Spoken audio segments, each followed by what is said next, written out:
میں ایک بات کرنا چاہ رہا تھا، آپ لوگ ابھی بات کرتے ہیں قرآن کے حوالے سے، تو بہت سی چیزیں نا احمد بھائی میں سوچتا ہوں کہ دیکھیں دنیا کی نعمتیں اور آخرت کی نعمت میں فرق یہ ہے. دنیا کی نعمتیں وہ ہوتی ہیں جس کے اندر جن کی ایبسنس جو ہے نا وہ انسان کو اس اہمیت کا اندازہ دلاتی ہے، اس نعمت کی اہمیت کا اندازہ ہوتا ہے. یعنی ایک بندے کے پاس ایک نعمت نہیں ہے تو وہ اس کو اپریشیٹ، یہ اس کے بارے میں صحیح معنی میں رائے دے سکتا ہے کہ یار اس کی اہمیت کیا ہے. جیسے مثال کے طور پہ ایک بندے کے پاس ایک نعمت تھی، اللہ نے اسے لے لی، انسان کو احساس ہوتا ہے اچھا اس کی اہمیت کیا ہے. یا پھر ایک بندے کے پاس ہے ہی نہیں، ایک بندہ بیچارہ گرمی میں ٹریول کر رہا ہے سائیکل کے اوپر، تو اس کو شاید اس کو پتہ ہوگا اس اہمیت کا کہ گاڑی میں یا اسی میں بیٹھ کے ٹریول کرنے میں کیا اہمیت ہے. وہ بندہ جو آلریڈی گاڑی ڈرائیو کر رہا ہے اس کو شاید اس طریقے سے اپریشیٹ نہ کر سکے. لیکن آن دا کانٹری جو دین کی نعمت ہے اور خاص طور پہ قرآن مجید کی نعمت ہے نا، یہ صرف وہ بندہ اس کی اہمیت جان سکتا ہے جس نے ایکسپیرینس کیا ہے. یعنی ایک عام بندے کے لیے شاید وہ مشکل ہے اس کو اس طریقے سے یعنی اپریشیٹ کرنا اور اس کو یعنی ایکنالج کرنا اور اس سے وہ فائدہ اٹھانا جو نہیں کر سکتا. تو ہو سکتا ہے unless and until ہماری آڈینس اس کو ایکسپیرینس نہیں کرے گی، پڑھے گی نہیں نا خود، تو شاید وہ ہم سے ریلیٹ بھی نہ کر پائے کئی جگہوں پہ کہ کس طریقے سے. میں دیکھتا ہوں ہمارے اسلاف کے قرآن کے بارے میں صورتوں کے حوالے سے بہت سی چیزیں ذکر کرتے ہیں، ہمیں بھی شاید اس طریقے سے یار اچھا یار یہ تھوڑا سا اوور ایگزیجریٹڈ نہیں، اصل میں ہم نے ایکسپیرینس ہی نہیں کیا ہوتا وہ. بالکل وہ ان کے لیے ایک بڑی نارمل بات ہوتی ہے. اسی سے مغرب بھائی یہی پتہ لگتا ہے کہ یہ جو ایکسپیرینس والی بات ہے یہ اللہ سبحانہ وتعالیٰ کی توفیق کی طرف سے، صرف اللہ سبحانہ وتعالیٰ کی توفیق ہے جو انسان کو ملتی ہے، تو تب وہ اپریشیٹ کر سکتا ہے، تب وہ ٹرولی جو ہے نا انٹرنلی اپریشیٹ کر سکتا ہے کہ قرآن جو ہے وہ اس کی کتنی اہمیت ہے، اور ایک اپنے ساتھ تعلق جوڑ سکتا ہے قرآن کا. اور یہ توفیق جو ہے یہ اللہ سبحانہ وتعالیٰ سے مانگنی چاہیے انسان کو. اور یہاں پہ بھی آپ دیکھیں سورۃ الفاتحہ کا سینٹرل جو آئیڈیا ہے وہ ایک دعا ہے. وہ دعا کس چیز کی ہے؟ ہدایت کی دعا ہے. اہدنا الصراط المستقیم، کہ ہم اللہ تعالیٰ سے کہتے ہیں کہ اہدنا، ہمیں ہماری ہدایت کر صراط مستقیم کی طرف. اور قرآن سارا صراط المستقیم کا ہی بیان ہے. تو یہ جو آپ نے بات کی نا کہ ہم لوگ کبھی کبھار شاید اپریشیٹ نہیں کرتے قرآن کی گریٹنس کو، قرآن کے بینیفٹس کو، اس کی وجہ ہماری اپنی کوتاہی ہے اور ہماری اپنی جو ہے نا لیک آف ایبلٹی ہے ٹو اپریشیٹ دا بک. تو انسان کو اپنے اوپر ایک لحاظ سے نا افسوس کرنا چاہیے اور اللہ سبحانہ وتعالیٰ سے یہ امید رکھنی چاہیے اس کو کہ اللہ سبحانہ وتعالیٰ سے وہ دعا کرے کہ اللہ سبحانہ وتعالیٰ اس کو توفیق دے کہ وہ قرآن کو صحیح طرح اپریشیٹ کر سکے. اور فاتحہ میں یہ دعا ہم کرتے ہیں ایک لحاظ سے کہ ہم ہدایت کی دعا کرتے ہیں. اینڈ میرا خیال ہے کہ یہ کہنا غلط نہیں ہوگا کہ دس از دی موسٹ امپورٹنٹ دعا that you can ever ask for yourself or anyone else. یعنی ہمارے آئمہ جو ہیں، علماء جو ہیں، انہوں نے بھی نہ کہا کہ اگر آپ نے کسی نان مسلم کے لیے کوئی دعا کرنی ہے تو اس کی ہدایت کی دعا کریں، کیونکہ that is what he is most in need of, ہدایت. اور ہم بھی ہدایت کے محتاج ہیں. تو سب سے امپورٹنٹ دعا جو ہے اللہ سبحانہ وتعالیٰ نے قرآن میں سب سے پہلے ہمیں بتا دی کہ اہدنا الصراط المستقیم. اور یہ اسی لیے ہم بار بار نماز میں یہ پڑھتے ہیں. اس کی وجہ یہ ہے کہ ہم اللہ سبحانہ وتعالیٰ سے کہہ رہے ہیں کہ ہمیں اس راستے پہ نہ صرف یہ راستہ دکھا بلکہ اس کے اوپر ہمیں گامزن بھی رکھ. یہ نہ ہو کہ ہم ہٹ جائیں، ہم بھٹک جائیں.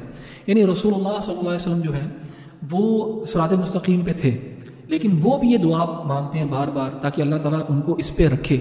اور جیسے رسول اللہ صلی اللہ علیہ وسلم کی دعا بھی بڑی مشہور ہے جس میں آپ صلی اللہ علیہ وسلم کہتے ہیں کہ کثرت سے وہ دعا مانگا کرتے تھے، یا مقلب القلوب ثبت قلبی علی دینک. اور وہ بھی یہی آئیڈیا ہے کہ اہدنا الصراط المستقیم، کہ ہدایت کے اوپر ہمیں رکھ جب تک کہ ہم اللہ سبحانہ وتعالیٰ سے جا کے نہ ملیں. میں انشاءاللہ سورہ فاتحہ اور سورہ البقرہ یہ بتاتا چلوں. اس پارہ میں سورہ البقرہ کی 141 آیات آتی پارہ نمبر 1 میں، اور سورہ البقرہ کی جو مین آپ کہہ لیں ٹاپکس ڈسکس ہوئے ہیں وہ بھی میں بتانا چاہوں گا آڈینس کو کہ منافقین کا تذکرہ ہوا، منافقین کے اوصاف کا تذکرہ ہوا ہے. شروع میں پھر حضرت آدم علیہ السلام کا انسیڈنٹ آ جاتا ہے اور ان کی تخلیق کا تذکرہ، اور پھر یہ کہ کس طرح سے وہ ابلیس نے بغاوت کی. اس کے بعد جو ہے بنی اسرائیل کا کچھ تذکرہ آ جاتا ہے، بنی اسرائیل کے جرائم کا تذکرہ آ جاتا ہے، وہ گائے والا واقعہ آ جاتا ہے. اس کے بعد حضرت ابراہیم علیہ السلام اور حضرت موسیٰ علیہ السلام کا بھی تذکرہ ہے. تو یہ موٹا پہلے پارہ میں بتانا چاہتا تھا کیا ہے. تو جہاں تک ریفلیکشن کی بات ہے، میں سب سے پہلے انشاءاللہ اپنی ریفلیکشن رکھنا چاہوں گا. ورس نمبر 37 ہے حضرت آدم علیہ السلام کے واقعے سے. یہ ہے سورہ البقرہ ورس نمبر 37. تلاوت کرتا ہوں. اعوذ باللہ من الشیطان الرجیم. فَتَلَقَّى آدَمُ مِن رَّبِّهِ كَلِمَاتٍ فَتَابَ عَلَيْهِ إِنَّهُ هُوَ التَّوَّابُ الرَّحِيمُ. ٹرانسلیشن ہے کہ then Adam receive from his lord some words and he accepted his repentance, کہ آدم کو اللہ سبحانہ و تعالیٰ نے ہی کچھ الفاظ سکھائے اور پھر آدم السلام نے وہ کہے تو اللہ نے ان کی توبہ قبول کی. انہ هو التواب الرحیم، بے شک اللہ سبحانہ و تعالیٰ توبہ کو قبول کرنے والا.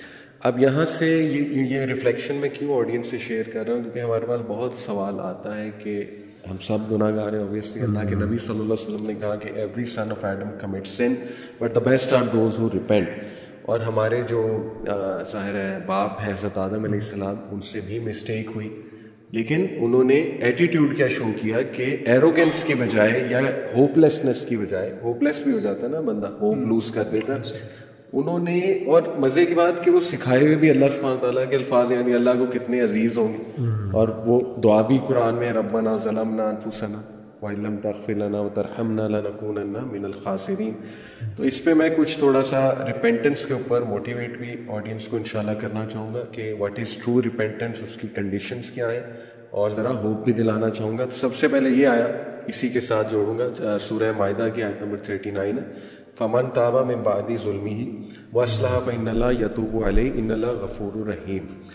لیکن جو کوئی بھی ظلم کے بعد توبہ کرے گا اور اپنی اصلاح کرے گا تو بے شک اللہ سبحانہ و تعالیٰ اس کی طرف پلٹے گا، اس کی فورگیونیس، اللہ سبحانہ و تعالیٰ اس کو فورگیو کرے گا.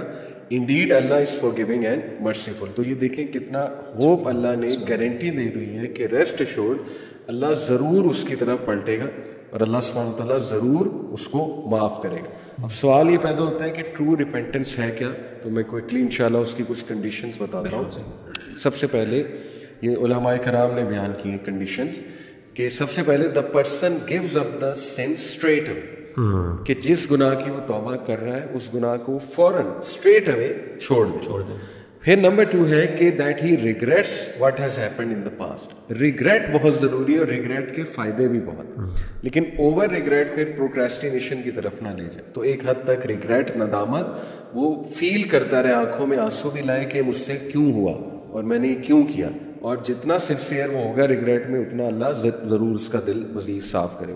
Number 3 he resolves not to go back to the thing he has repented from, کہ پورا پختہ ارادہ کرے کہ دوبارہ نہیں جانا. ارادہ تو کرے نا کم از کم، ٹھیک ہے. تو یہ بہت امپورٹنٹ. نمبر 4 اگر تو لوگوں کے حوالے سے کوئی اس نے حقوق ضمن کیے ہیں تو وہ ان حقوق کو واپس کرے، یا اگر ان لوگوں کو پتہ ہے کہ اس بندے نے ہمیں نقصان پہنچایا تو ان سے معافی بھی مانگے. ٹھیک ہے. تو یہ چوتھا ہے. اور پانچواں ہے کہ that he repents before the agony of death is upon him, اور وہ توبہ کرتے رہے یہاں تک کہ موت اس تک آ جائے، تو تب تک وہ توبہ کرے. اور اس میں بہت ہی خوبصورت ایک کوٹ ایک ہمارے سلف ہے انشاءاللہ، ان کا آپ کے سامنے رکھوں گا. القرازی he said it combines 4 things. True repentance combines 4 things. Number 1 seeking forgiveness verbally، استغفار کرنا verbally. Giving up the sinful physical actions، give up کر دینا. Resolving in one's heart not to go back to the sin، پختہ ارادہ دل میں کرنا، نہیں جانا. اور چوتھی انٹرسٹنگ وجہ اسی لیے میں نے یہ رکھی آپ کے سامنے، and keeping away from bad company. وہ طریقے اختیار کرنا کہ وہ دوبارہ اس گناہ کی طرف، یہ طریقہ بہت ضروری. لوگ ریپینٹ بھی کر لیتے ہیں لیکن وہ طریقہ اختیار نہیں کر پا رہے ہوتے جس سے ان کی ریپینٹنس الانگیٹ ہو جائے یا انشور ہو جائے. تو یہ بہت ضروری ہے.